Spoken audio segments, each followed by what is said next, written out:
Muy buenos días, amigos de toda la República Dominicana y el mundo que sintonizan EN Televisión, lo que tienes que ver.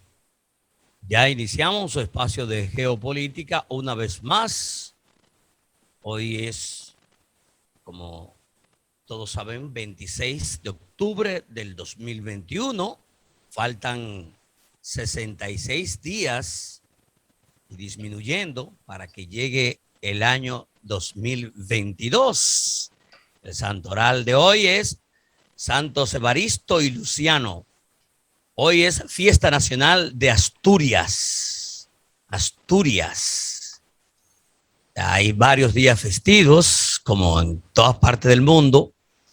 Y bueno, pues hoy es la fiesta nacional de Asturias. Así que felicitaciones, porque es un acto constitucional que se agregó en aquella nación. Pero antes, porque tenemos un invitado muy interesante en el día de hoy, que trae nuestro colega y hermano Leandro, ay, se me fue el nombre, Freco, Campos. Así, Campos, Félix, solo me acordaba del Félix, el Campos se me olvidó. Damos las gracias a Dios Todopoderoso por un día más.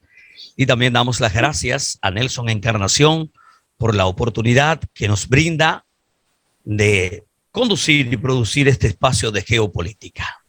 Damos la bienvenida a Leandro Campos, de inmediato aquí en su programa de EN Televisión, que se transmite por los canales 31 de Claro y de Win y 33 de Aster y de Altiz, en tiempo real por Samantha Radio Online, programa que también se repite a las 4 de la tarde. Bienvenido, Leandro Campos. Saludos, Alan, saludos Julio César Tiburcio, saludos, buenos días a todos los amigos televidentes de Geopolítica, a los que nos siguen en República Dominicana y a los que nos dan seguimiento a través de las redes sociales en todas las partes del mundo. Hoy es día 26 de octubre del 2021, ya en las primeras del año, y vamos a compartir temas interesantes en el día de hoy con nuestro invitado especial, Julio César Tiburcio de la Rosa, el coordinador de la Alianza Dominicana contra la Corrupción y un hombre público de la República Dominicana. Así que bienvenido a este espacio. Bienvenido, Julio César.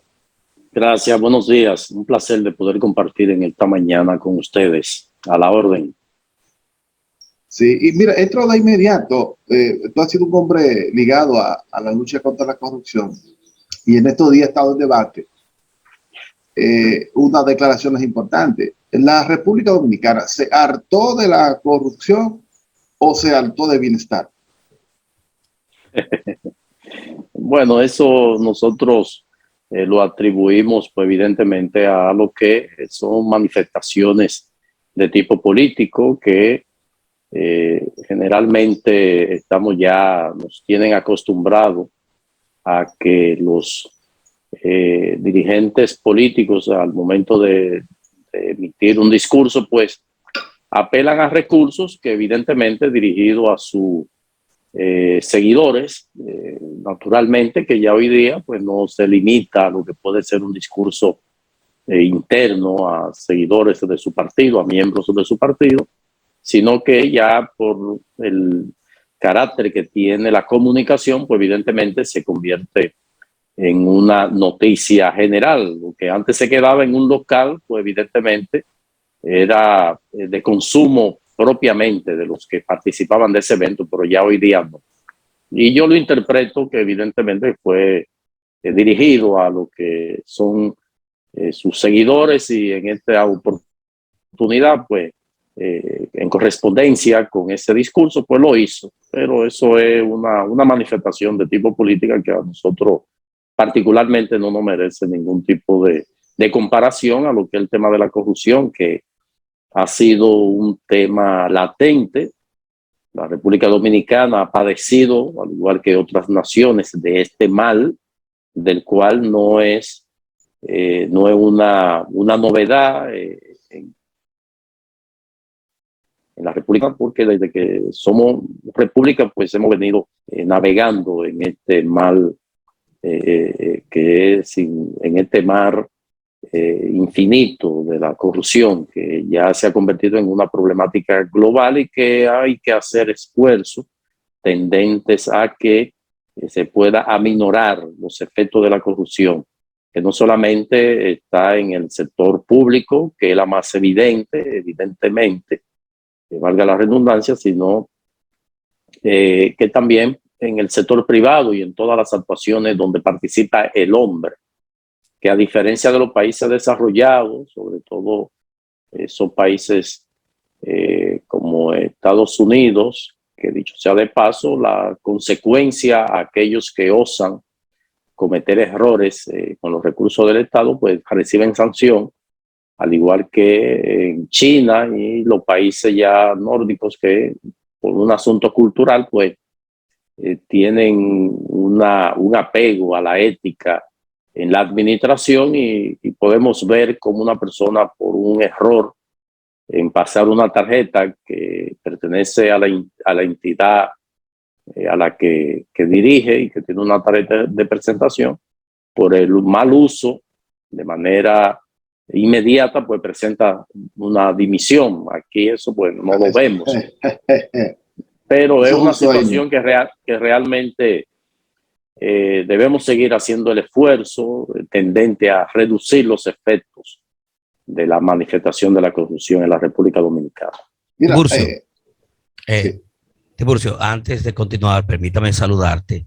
Cuando Mi saludo. llegaste, sí, soy Alan Vargas, el periodista Alan Vargas. Cuando llegaste sé que saludaste, pero yo estoy retransmitiendo en vivo también por Samantha Radio este espacio. Okay.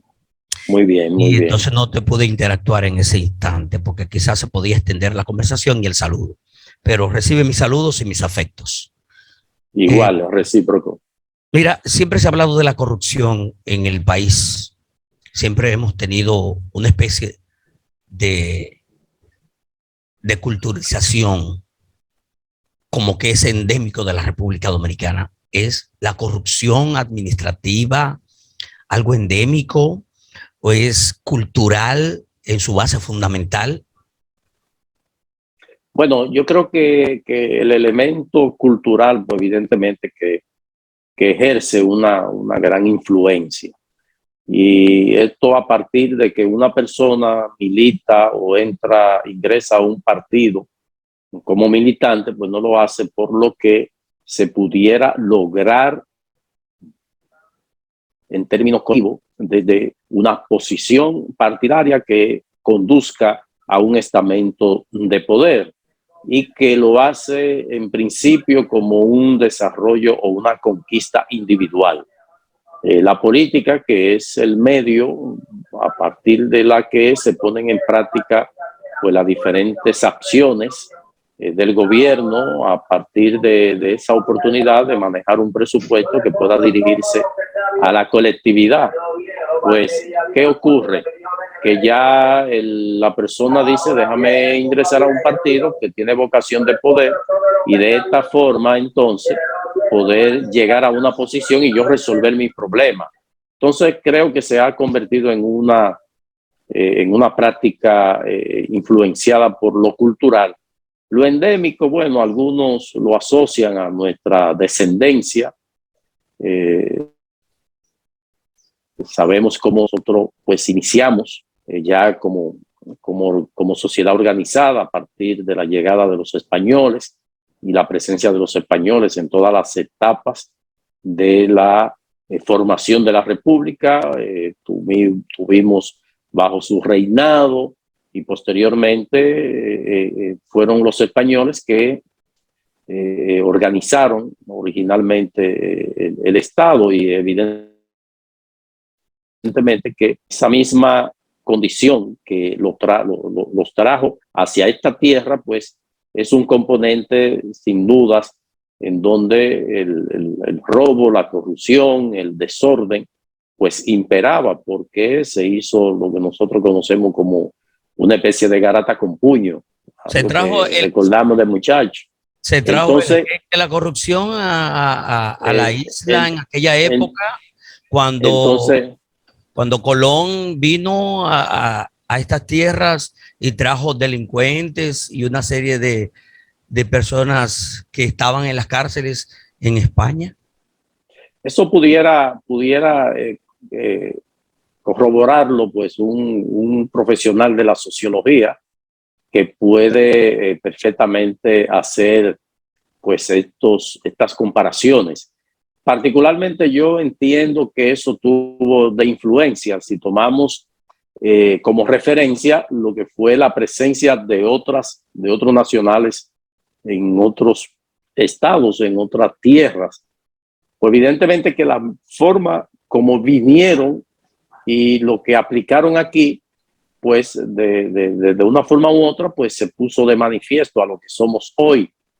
Y vemos cómo precisamente los países de la región que fuimos impactados por la presencia española y la forma atropellante como vinieron, pues evidentemente que esto ha ejercido influencia. Pero ya diferenciando lo que podría ser algo que podía irse desmontando, que creo que en efecto con todos los esfuerzos que se han hecho, pues se ha ido logrando algo. Y cuando pasamos revista a lo que ha sido la lucha contra la corrupción, la implementación de normativas tendentes a prevenir la corrupción, no ha encontrado eco en lo que es la sanción de la corrupción. O sea, hay muchas disposiciones para prevenir la corrupción, pero hay pocas para sancionar la corrupción. Y creo que ahí es donde debemos trabajar.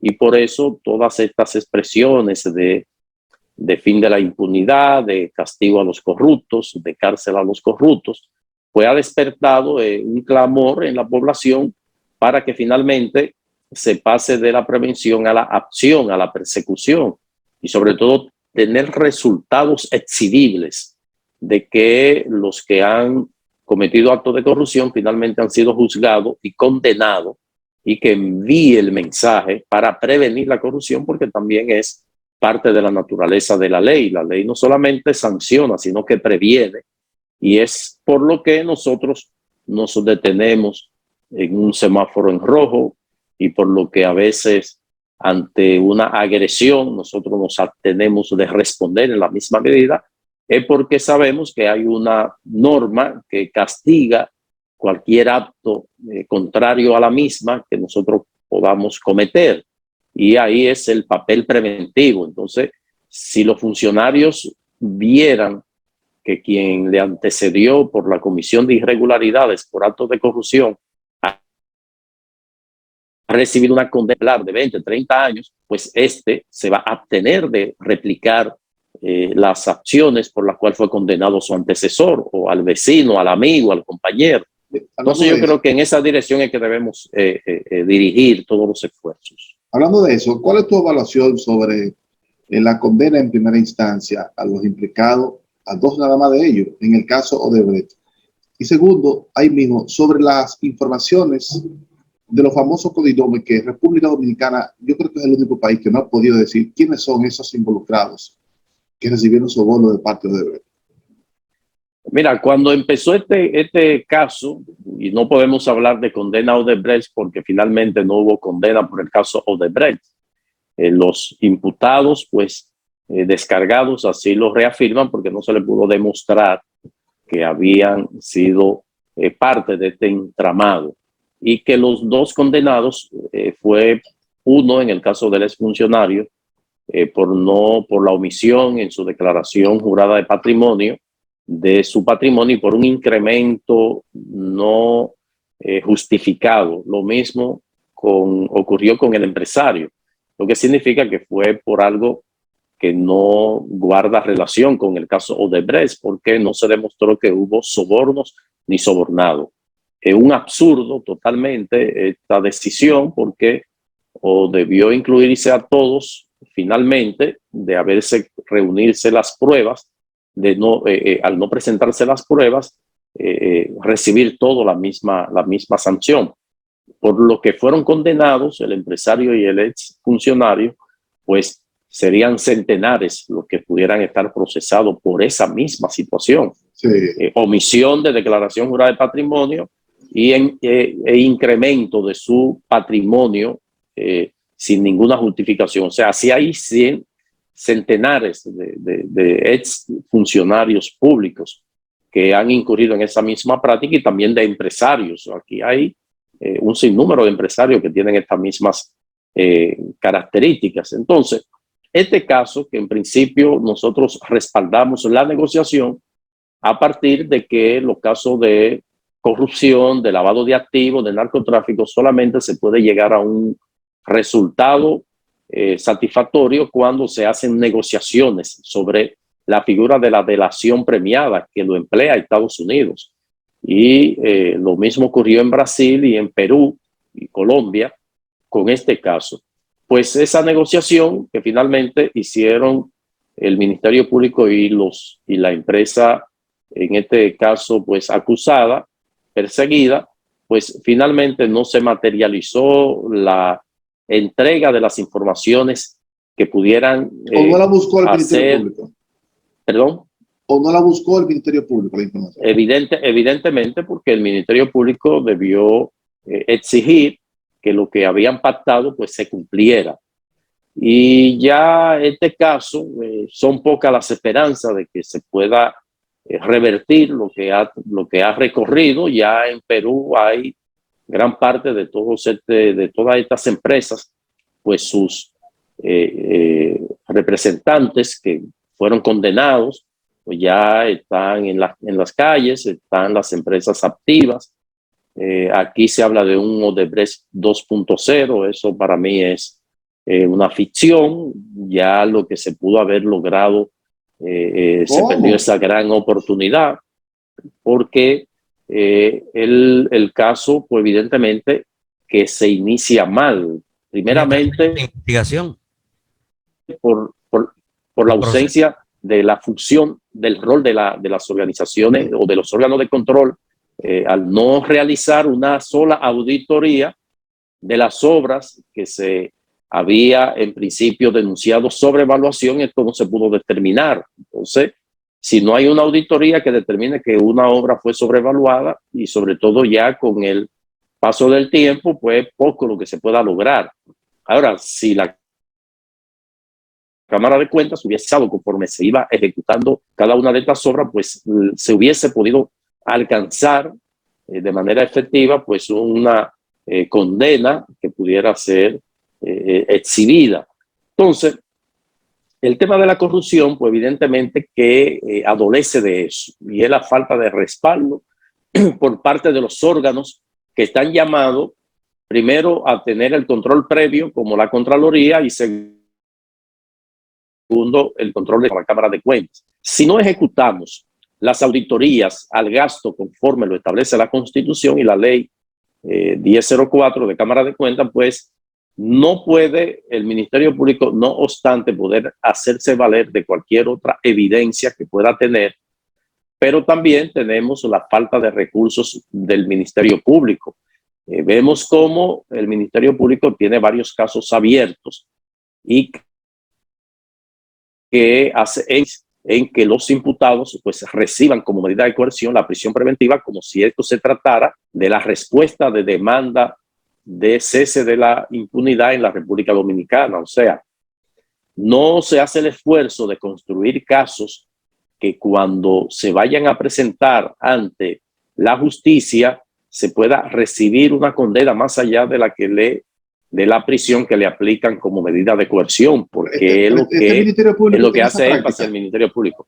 Todos, sin excepción, todo el Ministerio Público lo hizo el anterior, cuando en el caso de Odebrecht, pues apresó a un grupo de personas que finalmente fueron algunos archivados en principio, otros en una segunda etapa, y finalmente los que llegaron a juicio de fondo, pues fueron descargados, lo que significa que hubo un interés de exhibir el apresamiento más que la condena que se pudo haber obtenido. Y lo mismo ha hecho este Ministerio Público.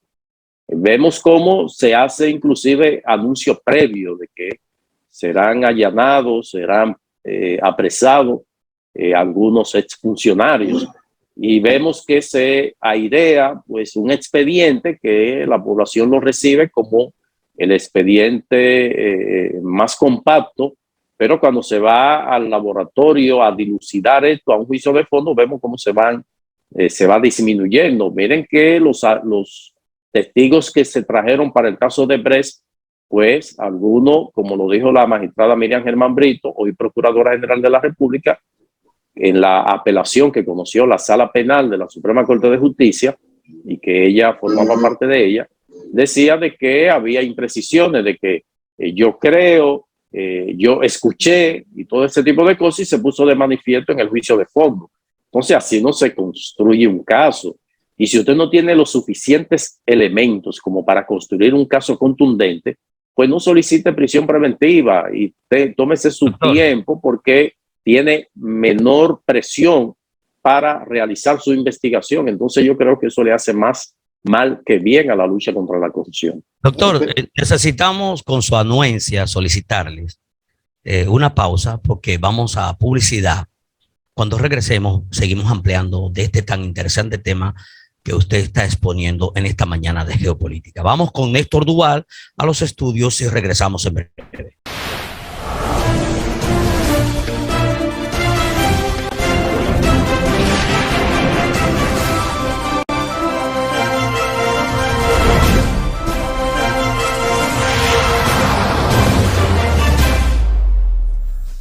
Bien, amigos, ya estamos de regreso en su programa de geopolítica por EN Televisión, Lo que tienes que ver. Antes de continuar con nuestra entrevista, queremos hacer una invitación pública a la prensa, porque es una convocatoria que hace APECOMES, quien es la Asociación de Periodistas, Comunicadores de Televisión, Medios Digitales y Redes Sociales, a dar cobertura o a cubrir, ¿verdad?, el lanzamiento oficial de este gremio que luchará en la defensa de los derechos de los profesionales de la comunicación. Esto será el 27 de octubre a las 10 de la mañana en el Hotel Sheraton, especialmente en el Salón Da Vinci. Eso será a las 10 de la mañana. Está la prensa nacional invitada a cubrir esta gran actividad que se llevará a cabo en ese lugar, en el Hotel Sheraton, en el Salón Da Vinci a las 10 de la mañana. Invita a APECOMES, Asociación de Periodistas, Comunicadores de Televisión, Medios Digitales y Redes Sociales. Continuamos con nuestro programa de geopolítica y damos paso a Leandro Campos. Adelante, Leandro. Saludo, Julio César. Mira, sí, hay una propuesta de reforma planteada. No sabemos si es reforma, si es un pacto de reforma, si es una reorganización o si es un remiendo como tributario, como todo lo que se han hecho en la historia de la República Dominicana, en sentido general. En esa propuesta de reforma, según se planteó en un espacio no oficial, pero que después, digamos, se hizo oficial, se planteó la venta de activos, sobre todo de la EGI, en República Dominicana. ¿Qué te promueve? Tú que has sido un combatiente de la venta de los bienes públicos mira, en República Dominicana. Finalmente, el director de presupuesto, José Rijo Presbov, pues rectificó lo que había informado anteriormente, de que parte del financiamiento del presupuesto del año 2022, pues provendría de la venta de activos, e hizo mención de la venta de activos de EGI, la empresa de generación hidroeléctrica dominicana.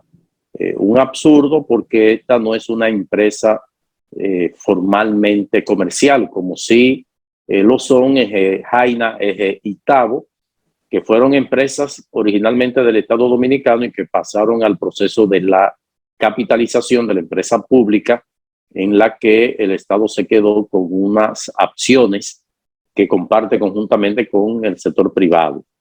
GEGI, al igual que la ET, la empresa de transmisión eléctrica, ambas formadas por la ley 125-01 de electricidad, que crea la Corporación Dominicana de Empresas Eléctricas Estatales, CDEE, forman parte de esas entidades, conjuntamente con las empresas distribuidoras de energía, en la que sí tienen una vocación comercial, y el Estado es, en el caso de la distribuidora, pues el propietario del 100% de las acciones, pero es una entidad comercial de la que sí puede transferir acciones conforme el Código de Comercio, pero no así con EGI ni ET. Para que esto se produzca, pues tendría que intervenir una ley del Congreso. O sea, tendría que ir al Congreso para aprobarse la transferencia al sector privado de estas empresas. Que dicho sea de paso, en el caso de EGI, es una empresa que le aporta al Estado cerca de 200 millones de dólares al año. De la misma forma que las empresas generadoras de electricidad, que el Estado es propietario del 60% de las acciones en una y del 49% de las acciones en otra, pues en lo que va de capitalización de estas empresas, el Estado ha recibido cerca de 25.000 millones de pesos, más unos 5.000 millones por pago de impuestos de dividendo, sin contar lo que ha recibido el Banco Central, que también es accionista, tiene un 3%, 2 o 3% de acciones que pertenecían al desaparecido Bancrédito. Entonces, nosotros planteamos que si hay empresas que son eficientes y sobre todo que le dan beneficio al Estado, pues ¿por qué venderla? La ley de capitalización se produjo precisamente para capitalizar las empresas deficitarias que eran carga para el Estado, como en ese entonces eran las empresas generadoras de electricidad. Pues hemos advertido de que hay un plan de gran parte de funcionarios del gobierno que tienen intereses en el sector eléctrico de que les sean transferidas estas acciones, y eso nosotros lo advertimos en el año 2020, porque en el presupuesto del 2021, el que se está ejecutando, por ahí iba. Ahí había un porcentaje significativo de la venta de las acciones de las ejes, sí, y no se materializó luego de salirle al frente a esto. Entonces, hay un interés marcado. Eso fue un tubo de ensayo, un globo de ensayo, lo que lanzó el director de presupuesto. La reacción, pues, no se hizo esperar. De una vez salimos al frente y a partir de esa intervención, pues, se ha dejado de lado, que es precisamente la labor que uno ejerce de poner en conocimiento de los sectores de la sociedad de que hay un plan y que ese plan en nada nos conviene, porque ¿qué reiteramos? Si hay algo que funciona bien, ¿por qué salir de ese bien? Entonces, no vemos las razones. Lo mismo con Punta Catalina. Punta Catalina es la fecha que no sabemos cuánto costó y cuánto cuesta. Entonces, hablar de un fideicomiso, de una obra de infraestructura generadora que está produciendo sin saber cuál es su valor en el mercado, pues evidentemente que esto obedece a ese plan también de que le den a precio de vaca muerta a los empresarios. Y ni hablar de lo que ha sido el proceso irregular totalmente de la Corporación Dominicana de Empresas Eléctricas Estatales, porque se creó el decreto, se creó una comisión a partir del decreto 432-20 para que sea evaluada su liquidación y que se hiciera la presentación, pero esa comisión ha empezado a ejecutar como si se hubiese producido ya la desaparición de la entidad estatal, que fue creada por la ley 125.01 en su artículo 138 y que tiene un presupuesto aprobado, y ese presupuesto lo ha ejecutado esta comisión conjuntamente con el Ministerio de Energía y Minas. Esas advertencias de irregularidades, pues nosotros las hacemos de manera oportuna. De que no hagan caso, pues ellos sabrán, y cuando llegue el momento entonces de que esto tenga que dilucidarse en la justicia, pues veremos lo que estamos acostumbrados a ver, de funcionarios que se creen amos y señores Sin embargo, lo vemos como corderitos cuando están frente a un juez o son conducidos esposados con un casco protector y un chaleco antibala, cómo le cambia el semblante. Y eso es lo que nosotros queremos evitar. Mira, tú has sido bastante claro en ese sentido, pero yo quisiera recalcar lo siguiente. En los dos presupuestos que este gobierno ha sometido, ha hecho la propuesta. En el 2020, como tú dijiste, sometió la venta de activos del FOMPER por más de 94 mil millones de pesos. Sí, que son la de la FOMPER, recibe los dividendos de la participación accionaria del Estado en las empresas reformadas. No solamente las ejes, sino también la tabacalera y Molino Dominicano. Y Molino, claro, y de Corpoter. Sí, exacto. Es todo un andamiaje de los bienes. Sí, es el custodia de los bienes públicos frente a las empresas. Pero antes de eso... Que por eso cuando el presidente en campaña dijo que iba a eliminar el FOMPER, cuando llega, pues vio que eso era algo ilógico, porque el FOMPER está creado por ley y claro, es la receptora de esos beneficios. O sea, entonces, ¿quién lo iba a recibir? Pero bueno, ahora el FOMPER está en un estado de limbo jurídico. Eso no está funcionando. Sí, no, claro, nombraron su consejo, sí, está funcionando porque no puede desaparecer. No, claro que no, porque es una ley, pero el consejo está hecho a dosis, está claro quiénes son los consejos y también... Sí, está operando, el presidente nombró un presidente del consejo, sustituyó al anterior por este que está actualmente y está operando, o sea, nos consta que pero qué bueno, yo estaba preocupado. No, está funcionando y de hecho muy interesado, parte de su personal participó con nosotros en el tercer seminario de Transparencia y Gestión Pública, en donde abordamos todos los temas que tienen que ver con libre acceso a la información, el derecho administrativo, compras y contrataciones, y participaron de manera muy activa. O sea que el Consejo está operando, funcionando como manda la ley. El presidente rectificó de que era algo contrario a la ley hacer desaparecer el FOMPER, porque habría que establecer que iban a tener que modificarse varias leyes. Por eso, a veces los presidentes, cuando son candidatos, deben hacerse reunir de gente que sepa de administración pública. Y sobre todo del derecho administrativo y el derecho constitucional. Vamos a solicitar una vez más su anuencia para volver a una pausa. Recordamos a la audiencia nacional e internacional que nos sigue que estamos hablando con el presidente de Alianza Dominicana contra la Corrupción, el señor César de la Rosa. Vamos a hacer un cambio publicitario. Cuando regresemos, estamos de nuevo con él para seguir ampliando más de los temas que está tocando en este día a través de Geopolítica por EN Televisión, nuestro invitado. Adelante, Néstor Duval.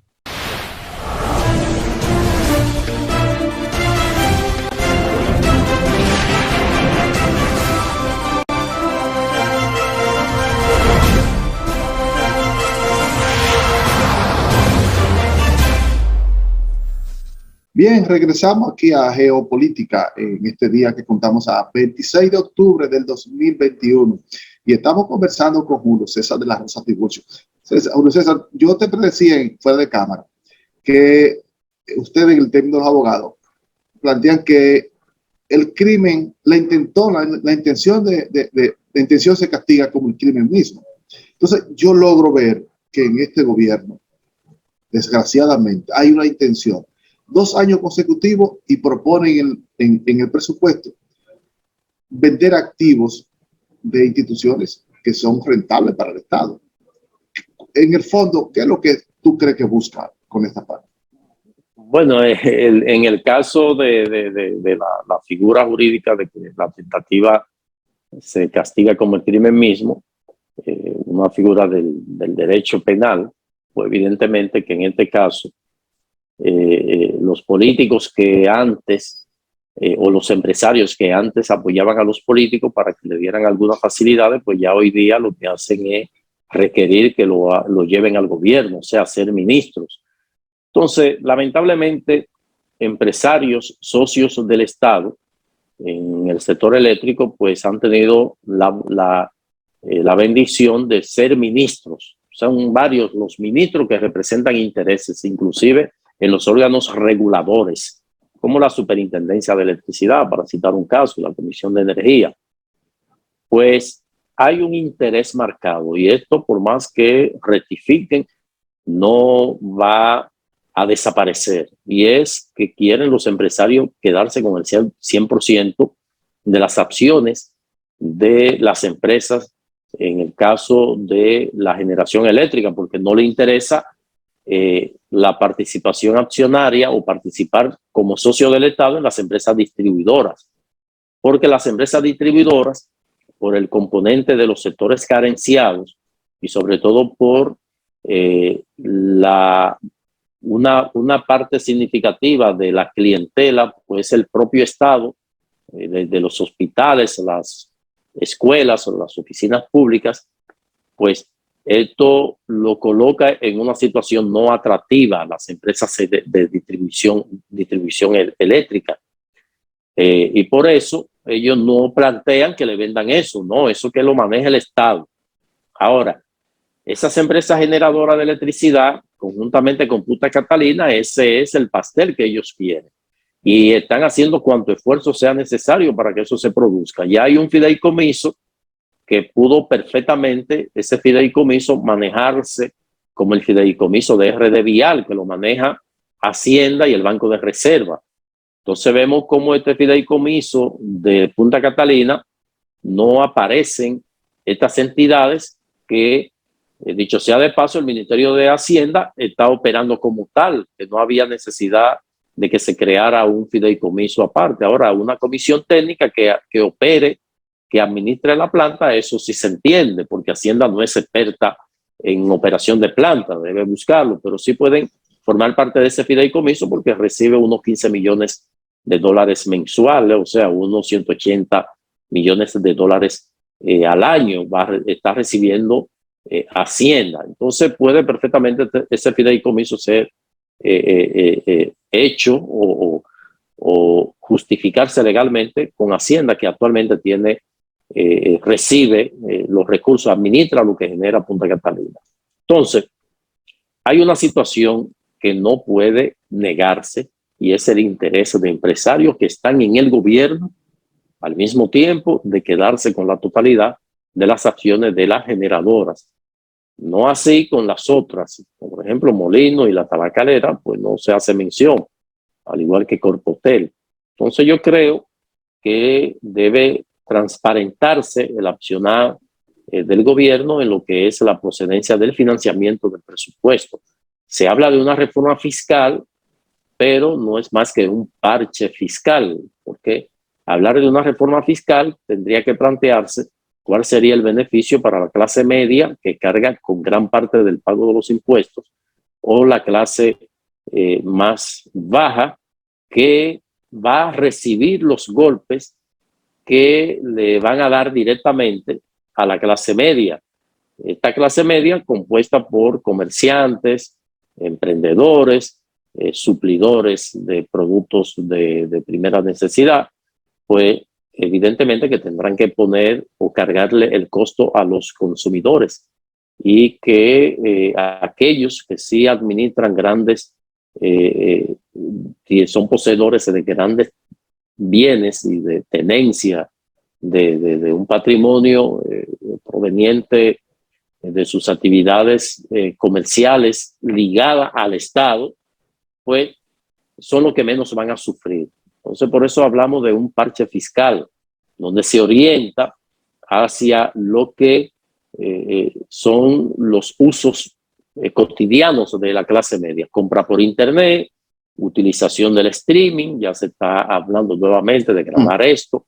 O sea, el que ya no quiere tener el telecable, sino que tiene una de estas plataformas, Netflix, Disney o cualquiera de esas, así como pagar también YouTube, que es lo que está teniendo mucha demanda, también a los que compran por internet sobre los $200, o sea, se le quiere menos de los $200, mira, después de los $200 sí se cobra. Entonces hay un interés realmente y es siempre de afectar a la clase media y a la más a lo mismo de siempre.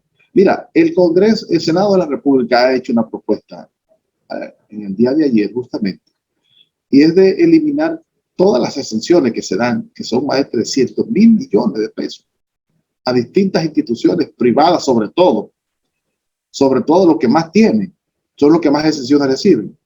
Incluso los diputados en una comisión interna que se hizo público, la Comisión de Hacienda, dijeron que si le quitan por lo menos una de las exoneraciones, que hay que aumentarle el salario. En esas dos propuestas en sentido general que se barajan en este proceso de reforma en el país, ¿cómo tú las ves y cuál es tu opinión particular?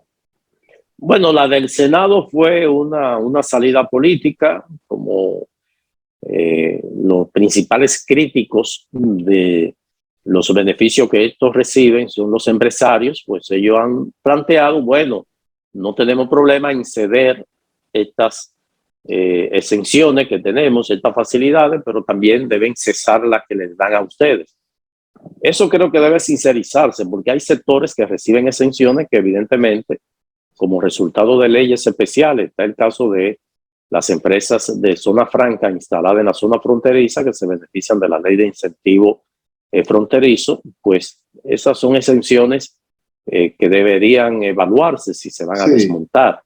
De la misma forma, facilidades que le dan a los integrantes del Poder Judicial, que cada cierto año, creo que cada 7 años, de la misma forma que al Ministerio Público le dan una facilidad aduanal, como le han otorgado sin que haya una ley, pero sí la Dirección General de Aduana, el gobierno, le ha dado facilidades, por ejemplo, a profesores empleados de la Universidad Autónoma de Santo Domingo, de lo cual en el caso nuestro, pues en oportunidades hemos sido favorecidos con una reducción de un impuesto o el pago de un impuesto único como compensación a la labor que uno realiza, sobre todo los que se trasladan al interior del país y que tienen que utilizar su vehículo. Y creo que eso debe sincerizarse. Los diputados y senadores, ¿por qué recibir 2 exoneraciones cada 2 años o en un periodo de 4 años 2, pudiendo recibir una y con un tope, no que con una exoneración que el diputado la vende, el senador la vende y recibe... Y la ley lo prohíbe que la venda. Exactamente, efectivamente. Entonces, ¿cómo otorgar una exoneración abierta que el diputado pues trae, la vende en $1 millón y el dealer trae un vehículo que debía pagar 20 millones de pesos? Entonces hay una distorsión. O se transparentiza eso de que, ok, vamos a establecer cada 4 años una exoneración para traer un vehículo de uso exclusivo con estas características y de esta forma pues hacerlo. Entonces la Dirección General de Impuesto Interno, si no se sujeta a esto, pues que pague la diferencia. Entonces ahí se va a detener eso. Pero lo de los senadores es una salida política para presionar y poner en contexto una negociación. Eso ahí no hay duda. No es verdad que ellos de manera cándida van a renunciar a esto. Vemos lo que ha ocurrido con el tema del fondo social, el barrilito, que es algo que realmente es contrario a lo que son las funciones de un legislador, de fiscalizar, legislar y representar, no tener que estar acudiendo a dar un ataúd, a dar una plancha de zinc, a dar una receta. Eso es totalmente una distorsión y eso debe dejarse de lado, debe crear, si el Senado quiere contribuir con ello, pues crear una vía de un plan social que pueda manejarse de manera transparente. Pero esa no es la función, para eso están los planes del gobierno. Así es. Gracias a Julio César de la Rosa Tiburcio. Lamentablemente gracias a ustedes. Nos quedaron muchos temas, pero llegamos al final de este espacio geopolítica del día de hoy, que es 26 de octubre. Será hasta mañana cuando estaremos de nuevo en nuestro espacio a esta misma hora, como todos los días. Gracias a Julio César y gracias a los amigos televidentes por acompañarnos. Pasen buenos días.